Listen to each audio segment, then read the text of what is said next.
Hola, bon dia, and welcome to our continuing adventure, what it's like to live in Portugal. If you're a subscriber, thank you very much for your support. If you're a first-time viewer, as we request of everyone, please like, share, and comment. And if you find it informative and entertaining, hopefully, that you will become a subscriber as well. I'm Ross, and I'm going solo today. Kathleen is not with me, so hopefully I will be able to make this as much fun and entertaining as she does when she joins me. This post is about making the trip tips. Some of the things that Kathleen and I put together in getting ready to get on the plane. Such things as what luggage did we use? What kind of bag locks did we use? Bag tags. Plug adapters for the EU plugs here and allow us to have USB outlets. And the simple thing like having an electric toothbrush and how to bring that with us as well. One important item was the type of airline tickets we purchased. We purchased Economy Plus, which allowed each of us to have 2 check bags. We had 4 check bags in total, 1 rolling suitcase and 3 duffel bags. 1 duffel bag we paid extra for because we knew it was going to be overweight, just because of some of the items we wanted to bring, and so we were willing to go the extra expense to make that happen.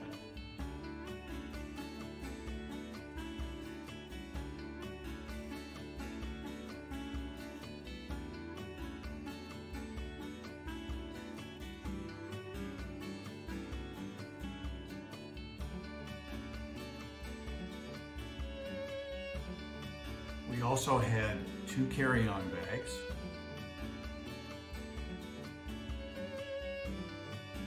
along with a briefcase that held both of our laptops, and then a purse bag that Kathleen carried on as well.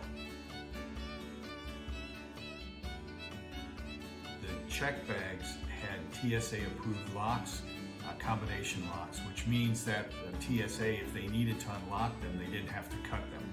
There was a key that they used to unlock the TSA approved locks, and then they just snap them back together and they're all ready to go.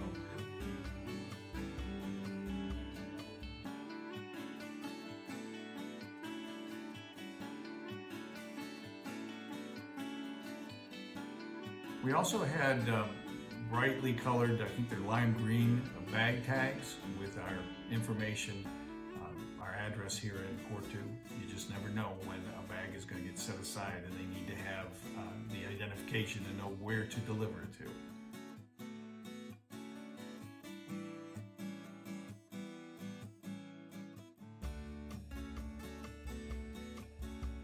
Everything is listed in the description below as far as like where we purchased, what we purchased, and with links to take you right to the website where we found them.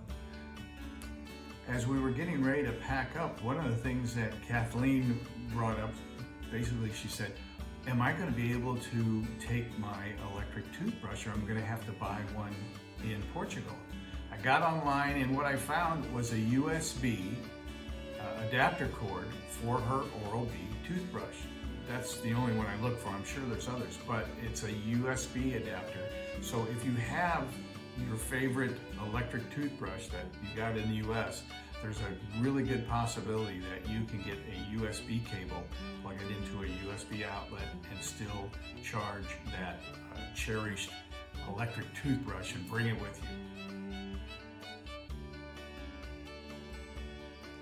One of our other items was that of finding plug adapters for the EU system. And what we found were these great little units that have 3 USB outlets on them, which is actually what we use the most.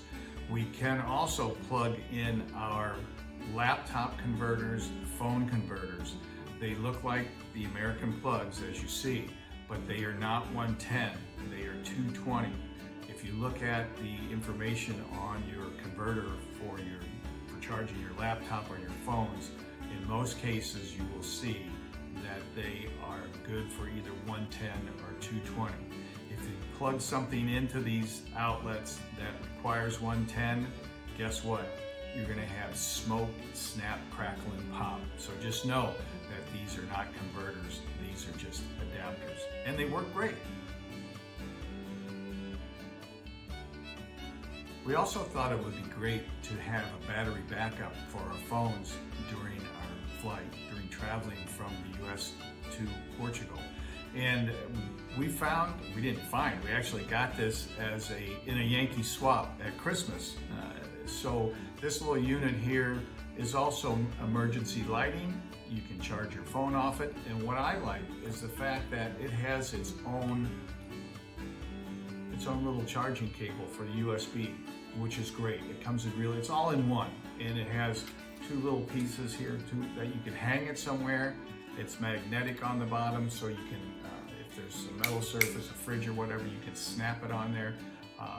It was great. And we have used it. Our power went out and we were able to use this light until the power came back on. It lasted for hours. It was great. And then just charged it back up. So again, emergency backup battery, because you can plug your phone in here and charge it, and emergency lighting. And I just carried this in my briefcase because it has a battery in it. I couldn't put it in check bags. So I have this listed as well. This last item involves bringing electronic equipment into the country, into Portugal, and what to do to make sure that you get through customs easily. So the tip was, have receipts for all of your new electronic equipment. We even had receipts for our laptops that aren't that new. And it worked. When we were pulled aside in customs when we were coming into Portugal here, they were going through it. They asked us, what's in the bags? We said basically clothes. And they said, what about electronic equipment? We said we have some laptops, we have our cell phones. And they had a questioned look on their face, and I brought out the receipts. I said, I have receipts for all these. That did it. There was no problem. One of the issues is that a lot of people bring new electronic equipment into the country to possibly sell. So they're just protecting their retailers here in the country. So have those receipts. Like I went on to the site where we bought our equipment, went down through my orders records and just printed out the receipts and had them ready to go. I think that's it. I've talked about our luggage. I've talked about bag locks, bag tags,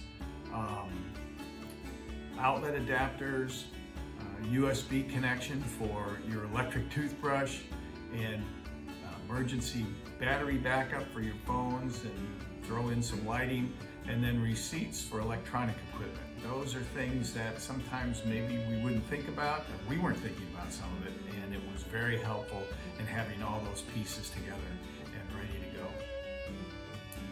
Thank you for tuning in. I hope this information was helpful.